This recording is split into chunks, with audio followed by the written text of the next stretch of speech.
Kyle se tenait dans l'embrasure de la porte de notre chambre, les bras croisés. En me regardant lutter pour m'asseoir contre les oreillers. J'avais encore la telle chirurgicale sanglée autour du bas de mon dos. J'avais encore la légère ecchymose laissée par la ligne de perfusion sur ma main gauche. Et il l'a dit comme s'il me lisait un bulletin météo. Ce samedi, les 12 membres de ma famille vont séjourner chez nous pendant 2 semaines. Prépare tout. J'ai ri, pensant que c'était une blague. Puis j'ai regardé son visage. Il ne plaisantait pas. C'est à ce moment-là que j'ai compris que quelque chose avait changé dans notre mariage et qu'on ne m'en avait pas informé. 5 jours. C'est le temps qui s'était écoulé depuis que le docteur Whitfield avait fermé l'incision le long de ma colonne vertébrale et m'avait dit. De cette voix plate et clinique que les médecins utilisent quand ils veulent que vous écoutiez. Vraiment, que j'avais besoin d'un minimum de 4 semaines sans soulever de charge. Sans rester debout plus de 15 minutes d'affilée. Sans monter les escaliers plus d'1 ou 2 fois par jour. Il m'avait remis une feuille imprimée avec les restrictions en gras. Je l'avais encore pliée dans le tiroir de ma table de nuit. Juste à côté du flacon d'oxycodone que j'essayais de prendre le moins possible. Kyle, ai-je dit? En gardant une voix égale parce que j'avais appris il y a longtemps que la OC ne me menait nulle part avec lui. Je viens juste de subir une opération. S'il te plaît, pouvons-nous reporter cela au week-end prochain? Même juste quelques jours m'aideraient. Il n'a pas levé les yeux de son téléphone. Personne n'attend. Fais simplement ce que je dis. Cette phrase a atterri quelque part où je ne m'y attendais pas. Pas dans ma poitrine, là où je pensais que la douleur était censée vivre.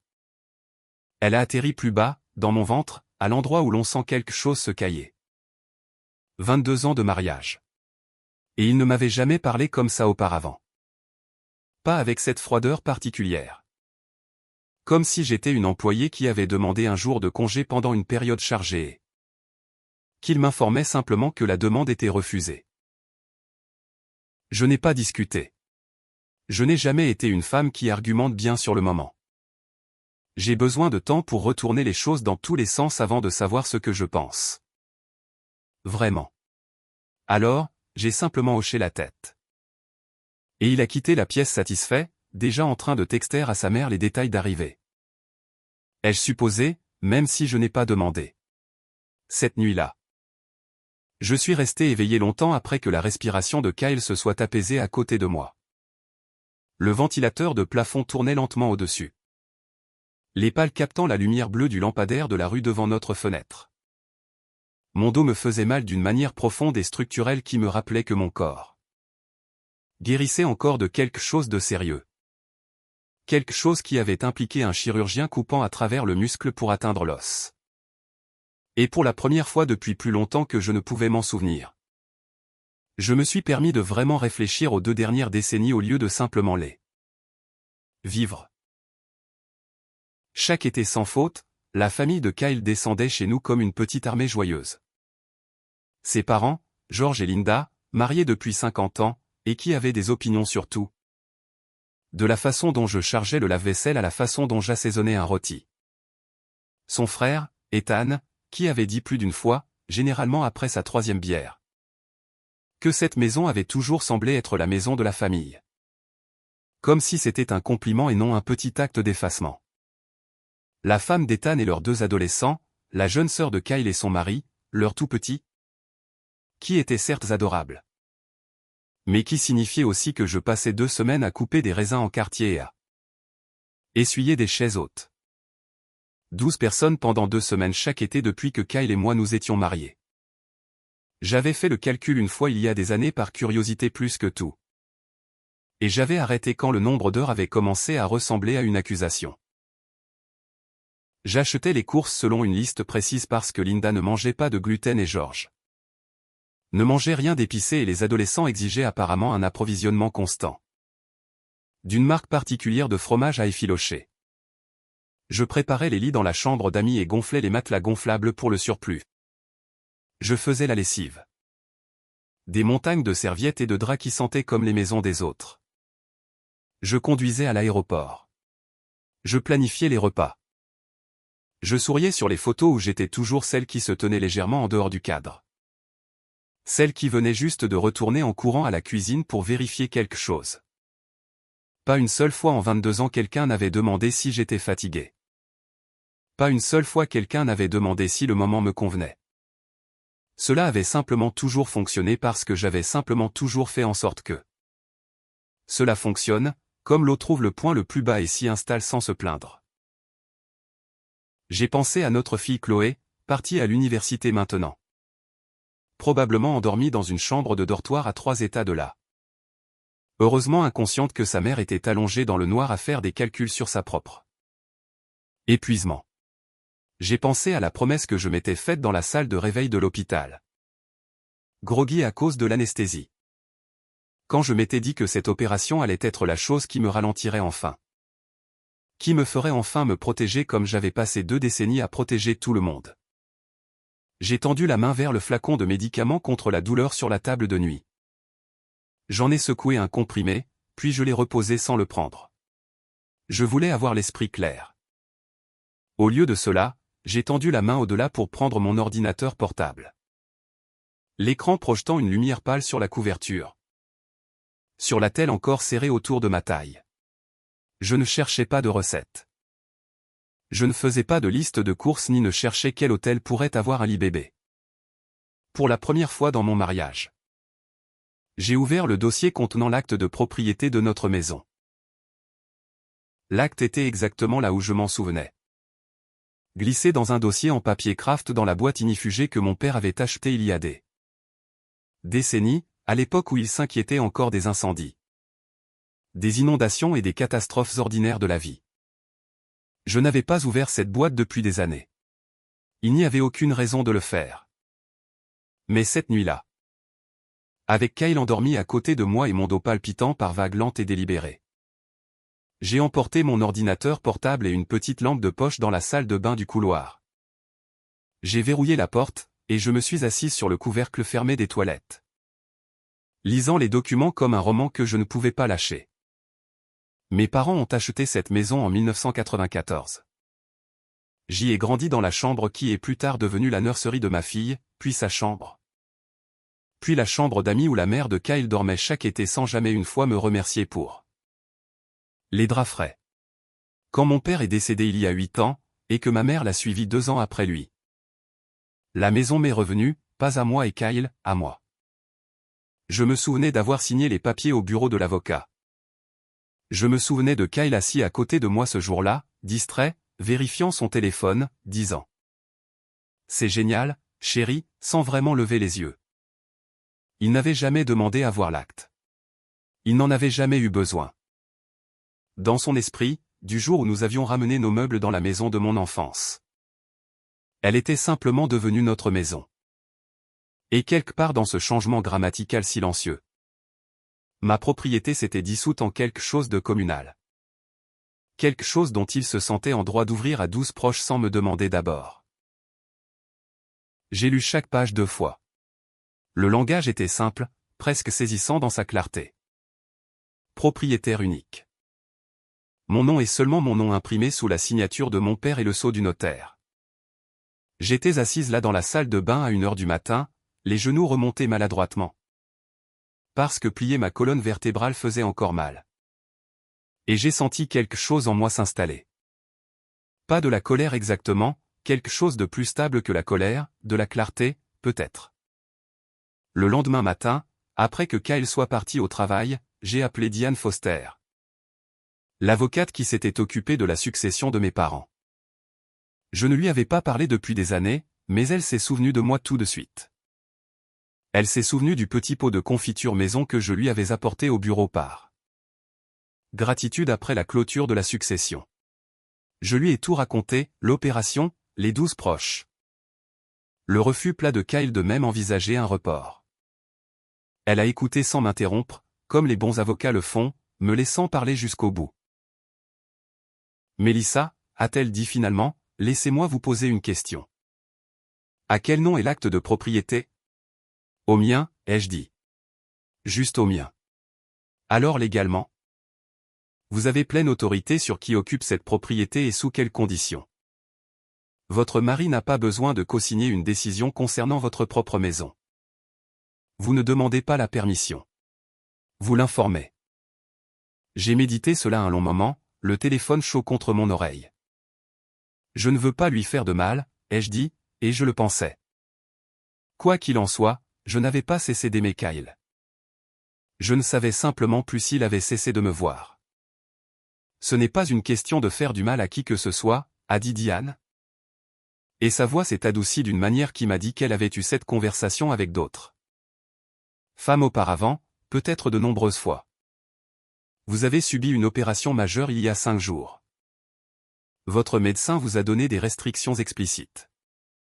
Vous n'êtes pas obligé d'accueillir qui que ce soit, famille ou autre, pendant que vous récupérez. Poser des limites n'est pas de la cruauté, Mélissa. C'est le minimum absolu pour prendre soin de soi-même. Poser des limites n'est pas de la cruauté. Je l'ai écrit sur un post-it et je l'ai collé au bord de mon ordinateur portable où je le verrai chaque fois que j'ouvrirai l'écran. Nous avons parlé encore 20 minutes des aspects logistiques, de ce que je pouvais faire légalement, de la documentation dont j'aurais besoin, de la façon de gérer les choses proprement et sans laisser de place à quiconque pour prétendre que j'avais agi par dépit. Diane était prudente sur ce dernier point. Piste papier, répétait-elle, tout par écrit, tout défendable.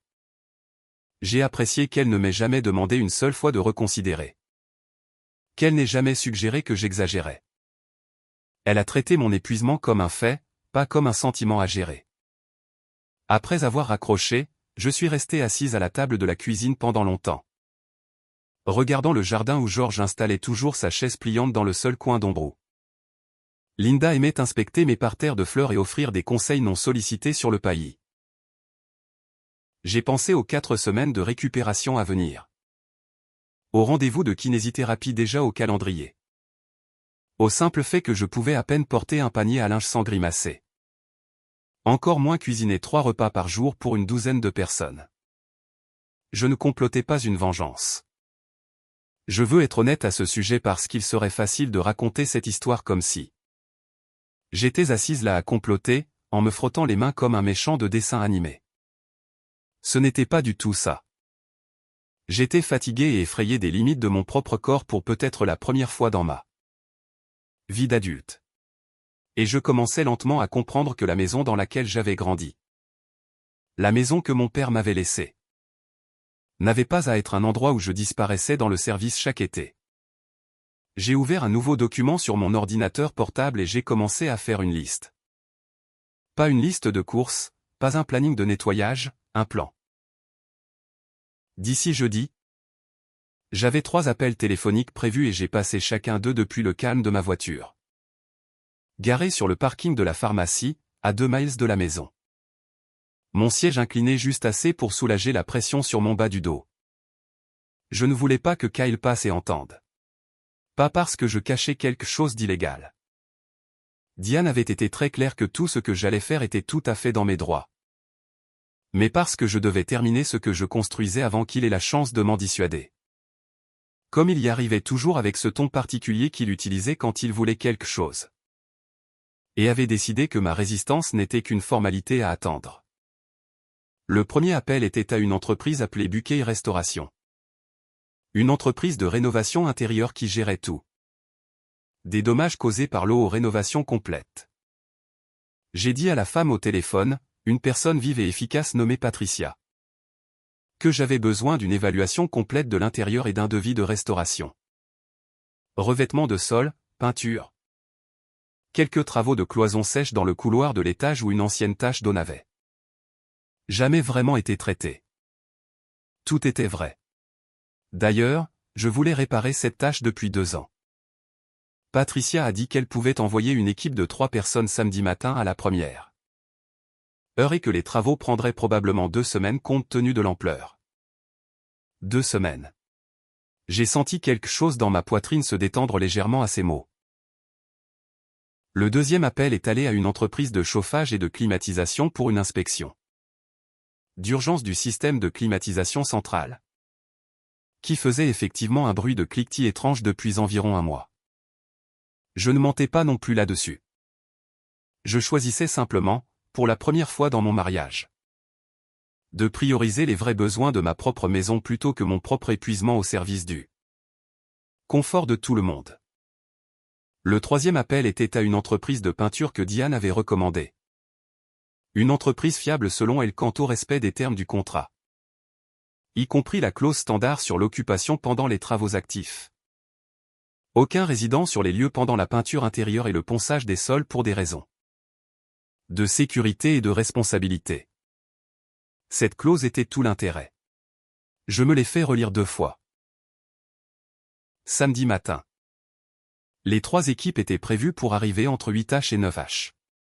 J'avais déjà contacté ma compagnie d'assurance qui avait confirmé que, dans le cadre de mon plan de récupération, je qualifiais pour un séjour de courte durée dans un complexe d'appartements de rééducation à environ 15 minutes de la maison, un endroit avec des barres d'appui dans la salle de bain, une disposition de plain-pied et une infirmière qui faisait des contrôles de bien-être 2 fois par semaine.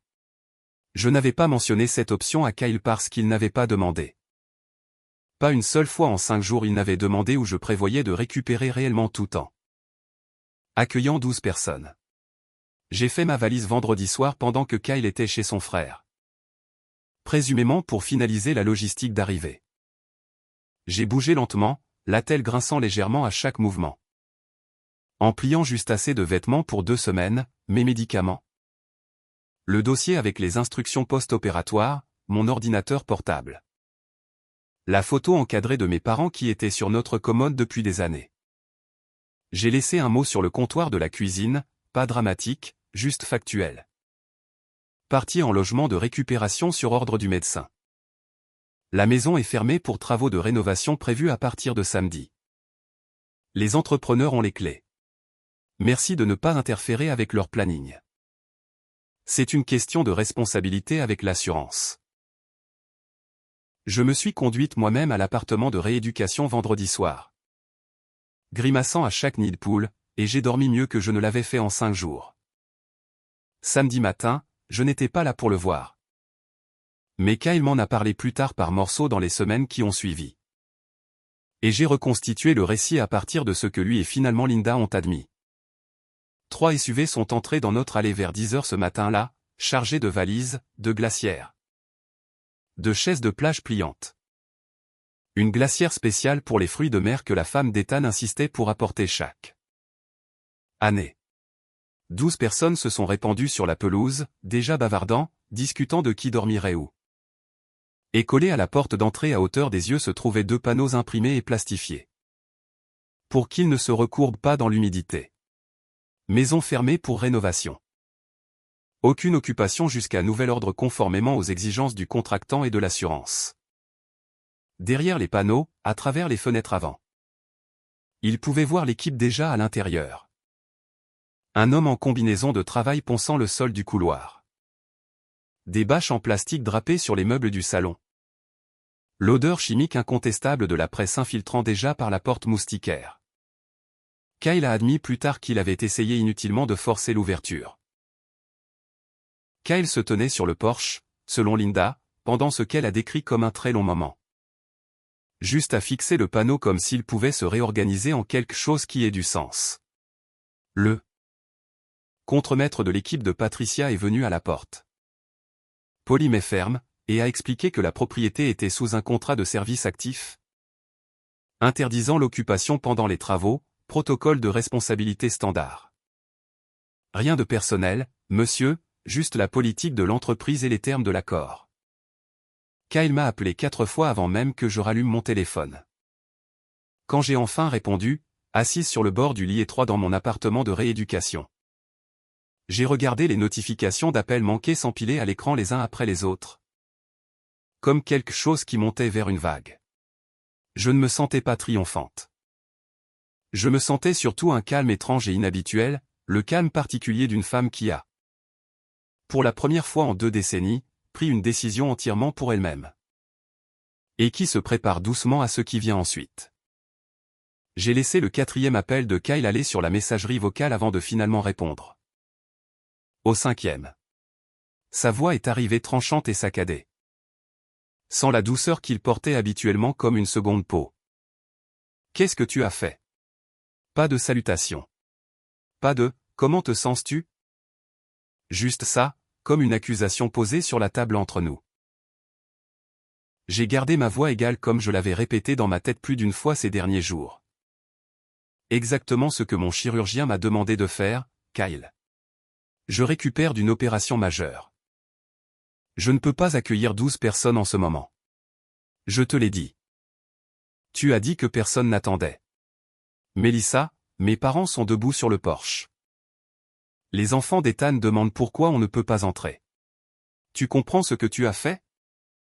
Je comprends que j'ai engagé un entrepreneur agréé pour faire des travaux dont ma maison avait besoin depuis 2 ans, ai-je dit. Je comprends que mon assurance couvre mon logement de récupération. Je comprends que je t'ai dit il y a 5 jours que j'avais besoin que tu reportes ce voyage et que tu m'as répondu que personne n'attendait. Il y a eu un silence sur la ligne qui a semblé plus long qu'il ne l'était probablement. Puis il a raccroché. Linda a appelé ensuite, et j'ai presque pas répondu, mais une vieille habitude de politesse. Ou peut-être juste de la curiosité sur ce qu'elle dirait, m'a fait décrocher. Sa voix était tendue par la fureur particulière d'une femme habituée à obtenir ce qu'elle veut par pure persévérance. Tu as une idée à quel point c'est humiliant? On a roulé 6 heures. Les enfants sont épuisés. C'est complètement égoïste de ta part, Mélissa. Complètement hitch. Elle s'est retenue avant de finir le mot, mais je l'ai quand même entendu. J'ai entendu la forme dans sa gorge. Chaque clé égoïste, comme si une femme 5 jours après une opération de la colonne vertébrale, demandant de ne pas accueillir une maison pleine de proches, était le summum de l'égoïsme. Et non les années qu'elle avait passées à accepter mon travail comme s'il s'agissait simplement du temps qu'il fait, simplement quelque chose qui arrive plutôt que quelque chose que je faisais. Je n'ai pas discuté avec elle. J'avais appris en 2 décennies que discuter avec Linda était comme essayer de retenir de l'eau dans ses mains. Plus on serrait, plus elle glissait vite. Au lieu de cela, je lui ai envoyé par texto une photo de mes papiers de sortie. Les restrictions du chirurgien imprimées en gras en bas. Pas de soulèvement de plus de 10 livres. Pas de station debout plus de 15 minutes. Minimum 4 semaines de récupération. Puis j'ai simplement texté. C'est pour ça. J'espère que vous trouverez tous des arrangements confortables. Et j'ai retourné mon téléphone face contre le meuble de nuit et je ne l'ai plus regardé ce jour-là. Le message vocal de George est arrivé plus tard ce soir-là, son ton retentissant. Même à travers le minuscule haut-parleur du téléphone. Quelque chose sur la façon dont j'avais fait passer toute la famille pour des imbéciles. Comment une épouse ne disparaît pas simplement quand son mari a besoin d'elle? Je l'ai écouté une fois. Puis je l'ai supprimé et j'ai constaté que mes mains ne tremblaient même pas. Je m'attendais à me sentir secoué. Au lieu de cela, je me suis senti comme quelqu'un qui avait enfin posé un meuble qu'elle portait depuis si longtemps. Qu'elle avait oublié que ses bras pouvaient avoir mal d'autre chose que ce poids spécifique. Kyle, pendant ce temps, gérait une crise que j'avais passé 22 étés à gérer tranquillement sans qu'il remarque jamais la machinerie derrière. 12 personnes avaient besoin d'un endroit où dormir. Et rien n'était disponible au Reasonable Inn sur la route 9. Apparemment, il y avait un mariage ce week-end.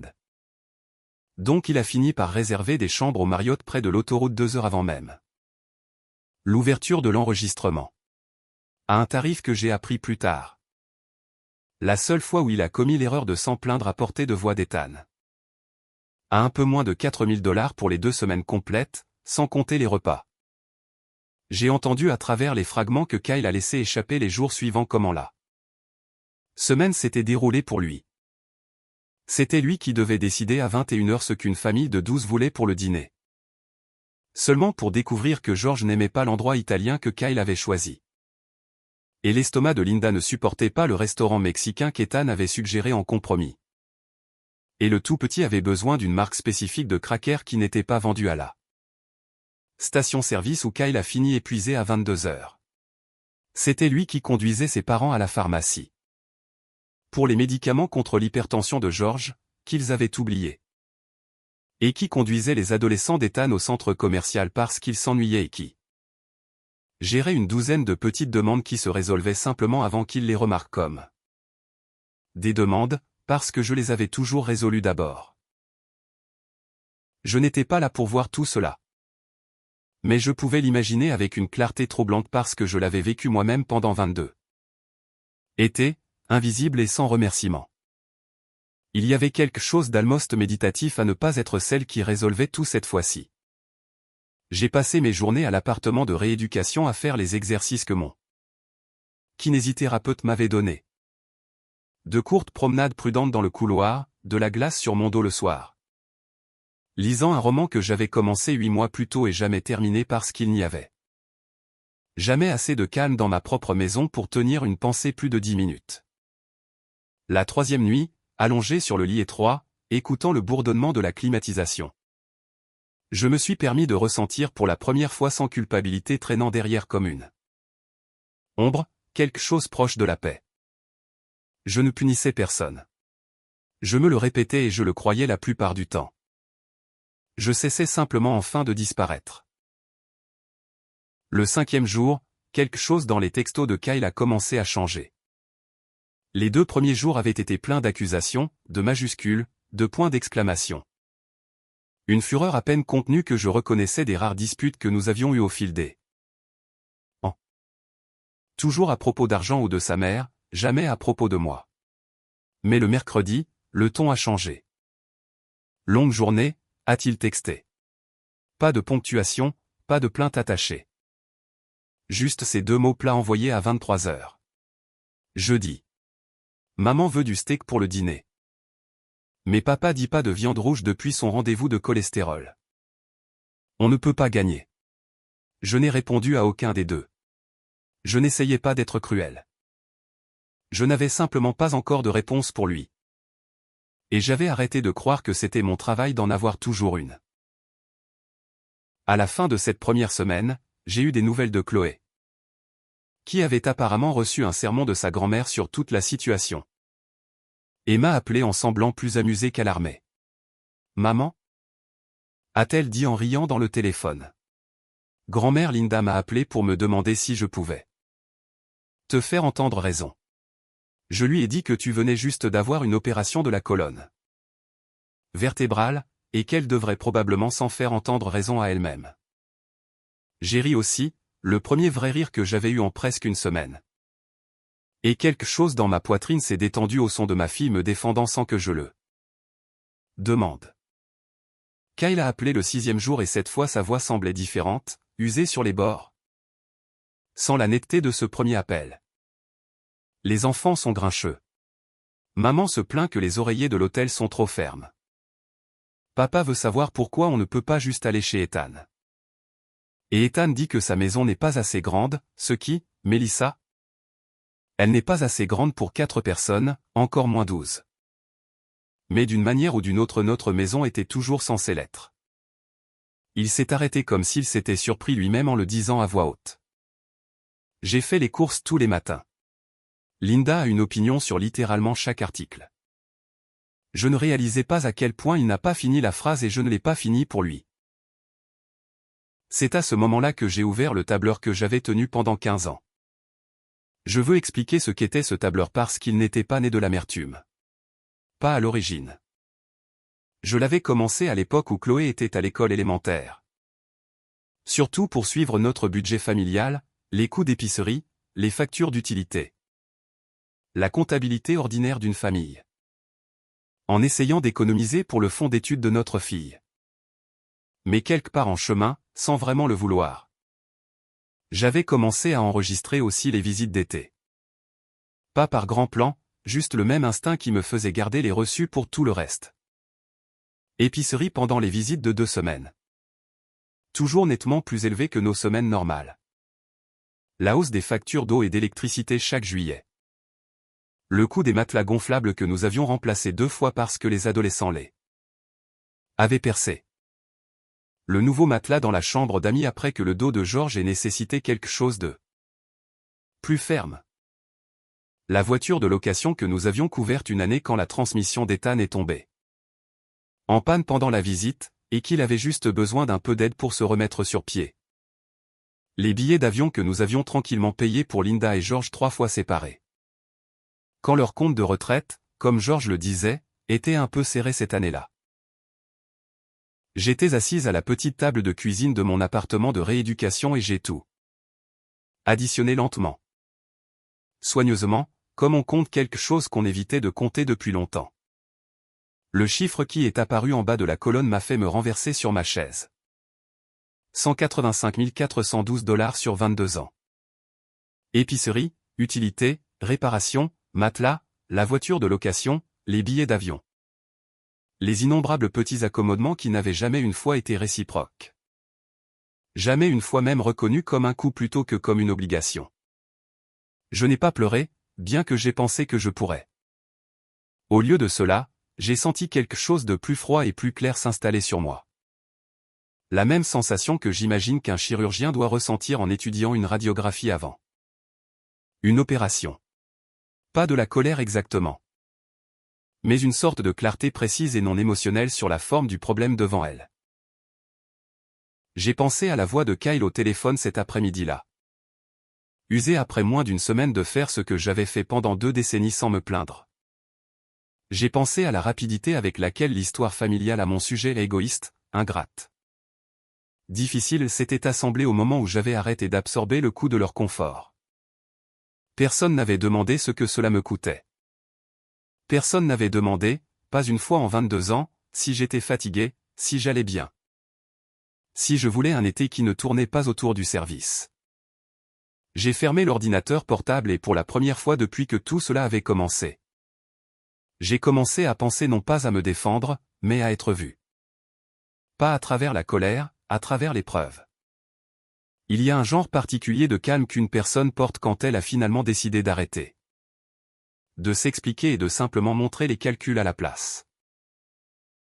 J'ai passé les derniers jours de mes 2 semaines à préparer quelque chose que je n'avais jamais fait de ma vie, une présentation sur mon propre mariage.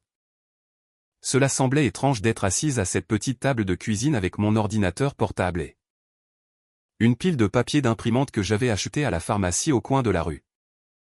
En formatant des années de reçus et de relevés bancaires en quelque chose qui pouvait être lu d'un coup d'œil, comme on préparerait un rapport pour une salle de conseil plutôt que pour une famille. Mais c'est essentiellement ce que cela était devenu. 22 ans de travail non payé et non reconnu exposés en noir et blanc. J'ai intitulé la page de couverture simplement « 22 ans d'hospitalité ». En dessous, en plus petit, le total, 185 412 $. Puis page par page, le détail de 2004 à cette année. Épicerie pendant les visites d'été détaillées par rapport à nos moyennes mensuelles normales. La hausse des utilités chaque juillet entourée en rouge, les matelas gonflables de remplacement. Le matelas de la chambre d'amis, la voiture de location. Les 3 années de billets d'avion pour George et Linda. J'ai inclus des photos aussi. Celles que j'avais prises au fil des ans sans but particulier au-delà de la documentation. Linda dans la cuisine que j'avais approvisionnée. George endormi dans le fauteuil que j'avais acheté spécifiquement parce que son dos avait besoin de soutien, les reçus eux-mêmes scannés et datés, indéniables. J'ai appelé Kyle ce qui aurait été le dernier jour de la visite. Et je lui ai demandé de rassembler tout le monde à la maison ce soir-là. L'équipe de rénovation avait terminé 2 jours en avance, les sols brillaient. Le mur du couloir enfin libéré de sa tache d'eau, la climatisation fonctionnant silencieusement. Et même pour la première fois depuis des mois. Il a accepté, semblant prudent. Peut-être même soulagé que je m'engage enfin après 2 semaines de quasi-silence. Je suis arrivé ce soir-là en bougeant encore prudemment. L'attelle légèrement desserrée maintenant que j'étais 6 jours plus avancé dans la récupération. Et j'ai trouvé les 12 rassemblés dans le salon. Perchés sur des meubles qui sentaient encore légèrement la peinture fraîche. Je pouvais le voir sur leur visage au moment où je suis entré. L'hypothèse portait ouvertement que j'étais venu m'excuser, m'expliquer, peut-être pleurer un peu. Et les laisser me réconforter pour me ramener à mon ancien rôle. Linda s'est même levée. Les bras à moitié levés comme pour se préparer à l'étreinte qui précède le pardon. Je ne me suis pas assise. J'ai distribué les dossiers à la place, un à chaque personne. en me déplaçant lentement autour de la pièce. Sans rien dire jusqu'à ce que tout le monde en ait un sur les genoux. Puis je me suis tenu près de la cheminée. Le même endroit où je m'étais tenu sur une centaine de photos de Noël au fil des ans. Toujours légèrement hors cadre, et je les ai laissés lire la page de couverture en silence. Le visage de Linda a changé en premier, puis celui de George. Ethan a feuilleté les pages plus vite que les autres, sa mâchoire se crispant à chaque page. Atterrissant sur la photo du reçu de la voiture de location de l'année où sa transmission a lâché. Quelqu'un peut-il nommer une seule vacance? Ai-je dit, ma voix stable. Plus calme que je ne m'y attendais. Où j'ai été traité comme une invitée au lieu de la femme de ménage. Personne n'a répondu. La pièce était devenue complètement immobile, le genre d'immobilité qui a du poids. Quelqu'un peut-il se souvenir? Ai-je continué? En demandant si j'étais en assez bonne santé ou assez reposé ou simplement disposé avant de vous. Invité chez moi pour 2 semaines d'affilée chaque été pendant 22 ans. Toujours rien. Kyle était assis sur la coudoir du canapé, fixant son propre dossier. Et j'ai vu quelque chose se passer sur son visage que je n'avais pas vu depuis longtemps. Pas de la défensive, pas la loyauté réflexe envers sa famille à laquelle je m'étais tant habitué. Quelque chose plus proche de la reconnaissance. Je ne demande pas l'argent en retour, ai-je dit. Et je le pensais. Je ne suis pas intéressé par un remboursement. J'ai gardé cela parce que quelque part en chemin. J'ai arrêté de pouvoir faire confiance à mon propre sens de ce qui était juste. J'avais besoin de le voir écrit pour y croire moi-même.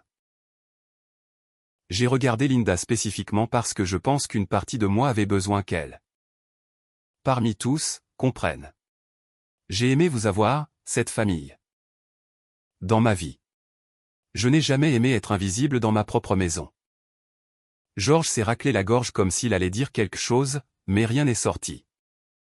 Ethan a fermé son dossier et l'a posé sur la table basse, les oreilles rouges. Linda s'est rassise lentement.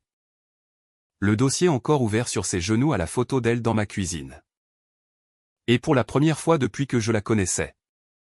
Elle ressemblait moins à une femme préparant un argument et plus à une femme confrontée à une comptabilité qu'elle ne s'attendait pas à affronter. Je n'ai pas attendu d'excuses ce soir-là. Je ne pensais pas qu'il en viendrait une, pas encore. Et j'avais arrêté d'en avoir besoin à un horaire particulier. J'ai simplement ramassé mes affaires. Dis à Kyle que je le verrai à la maison une fois que l'odeur de peinture aurait disparu de la chambre d'amis, et je me suis reconduite à l'appartement de rééducation pour une nuit de plus. Le dossier de mon propre travail enfin dans les mains de quelqu'un d'autre au lieu des miennes. Je suis revenu dans la maison 11 jours après l'avoir quittée. En marchant dans des pièces qui sentaient légèrement la peinture fraîche au lieu du chaos habituel. D'une visite familiale qui s'achève. Le sol du couloir brillait sous un nouveau vernis, la climatisation ronronnait régulièrement. Plus de cliquetis. Cela semblait étrangement comme emménager dans une version de ma propre maison qui m'avait attendu. Tout ce temps, juste en dessous de la version dans laquelle j'avais vécu pendant 22 ans. Kyle et moi n'avons pas eu une grande conversation dramatique cette première nuit. Ce n'est pas ainsi que fonctionne une vraie réparation, ai-je fini par comprendre? Pas en un grand discours, mais en une centaine de petits ajustements faits tranquillement au fil du temps. Ce que nous avons eu quelques jours plus tard. Assis à la table de la cuisine avec 2 tasses de café refroidissant entre nous. Était une conversation que j'avais attendu la moitié de mon mariage pour avoir. Je ne savais pas que cela s'additionnait à autant. A-t-il dit en tournant lentement sa tasse dans ses mains. Pas seulement l'argent, tout ça. La conduite, les repas. Le je ne savais pas parce que je n'ai jamais eu à savoir. Tu t'en occupais toujours. Je sais. Ai-je dit. Et je n'essayais pas de le faire se sentir pire. Je disais simplement la vérité comme je m'étais promis de le faire à partir de maintenant, même quand c'était inconfortable.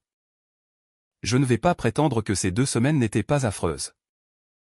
A-t-il admis avec un petit rire fatigué qui lui a échappé. Ma mère s'est plainte des oreillers de l'hôtel pendant 4 jours d'affilée. Je ne pense pas avoir dormi plus de 5 heures par nuit. Pendant tout ce temps. Il m'a regardé. Puis quelque chose de plus honnête sur son visage que je n'avais pas vu de lui depuis des années. Mais je comprends maintenant. Je comprends vraiment. Mélissa. Je ne pense pas que je l'avais vraiment fait avant. Nous avons convenu cette semaine de quelque chose que nous aurions dû convenir des années plus tôt. Plus de politique de porte ouverte.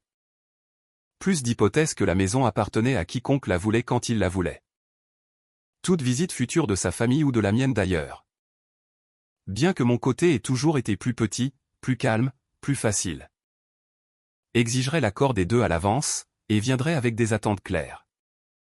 Les invités aideraient avec les courses. Les invités nettoieraient après eux. Les invités ne me traiteraient pas comme du personnel simplement parce que je savais où tout était. Rangé. Le vrai test est venu environ 6 semaines plus tard lors d'un dîner familial plus petit. Juste les parents de Kyle cette fois. Invités correctement avec 2 semaines de préavis et une conversation explicite au préalable sur ce à quoi ressemblerait la visite. George est arrivé raide et formel, clairement encore vexé par le dossier que je lui avais remis. Et a fait un point de complimenter le couloir rénové sur un ton qui suggérait qu'il essayait très fort de trouver quelque chose de sûr à dire. Linda, pour sa part, a apporté un plat en casserole. Quelque chose qu'elle n'avait jamais fait une seule fois en 22 ans de visite. Et l'a posé sur le comptoir avec une sorte de soin délibéré, comme pour offrir un cadeau. En milieu de dîner, Ethan a appelé le téléphone de Kyle. Il n'avait pas été invité cette fois. Quelque chose que Kyle et moi avions discuté et convenu ensemble. Et j'ai entendu la voix de Kyle passer à quelque chose de plus ferme que ce à quoi j'étais habitué. En l'entendant avec son frère. Non, Ethan, pas cette fois. On garde ça petit. Tu es le bienvenu pour visiter. Mais tu devras le planifier avec nous à l'avance, comme tout le monde. J'ai levé les yeux de la cuisinière, surprise, et j'ai trouvé Kyle qui me regardait. Vérifiant si ce qu'il avait dit était la bonne chose. J'ai hoché la tête légèrement et il a hoché la tête en retour. Plus tard ce soir-là, après le départ de ses parents. George s'est arrêté à la porte et a dit d'un ton bourru, sans vraiment me regarder. La maison a l'air bien. Le sol. Ce n'était pas une excuse. Ce n'était même pas proche d'une. Mais c'était George Roberts reconnaissant quelque chose à voix haute qu'il aurait autrefois considéré indigne de remarquer, et j'ai décidé que cela suffisait pour l'instant. C'est Kyle, cependant, qui m'a le plus surprise. Quelques nuits plus tard, nous étions dans la cuisine et je l'ai surpris au téléphone avec son père. Sa voix calme mais indéniablement ferme. Papa, j'ai besoin que tu comprennes quelque chose. C'est aussi la maison de Mélissa. En fait, si on est précis, c'était sa maison avant que ce soit jamais la mienne. J'aurais dû m'en souvenir il y a des années. Et je ne l'ai pas fait, et c'est ma faute, pas la sienne. Il y a eu une pause, la voix de George bourdonnant indistinctement à l'autre bout. Et puis Kyle a simplement dit, je ne discute plus là-dessus. C'est comme ça que ce sera.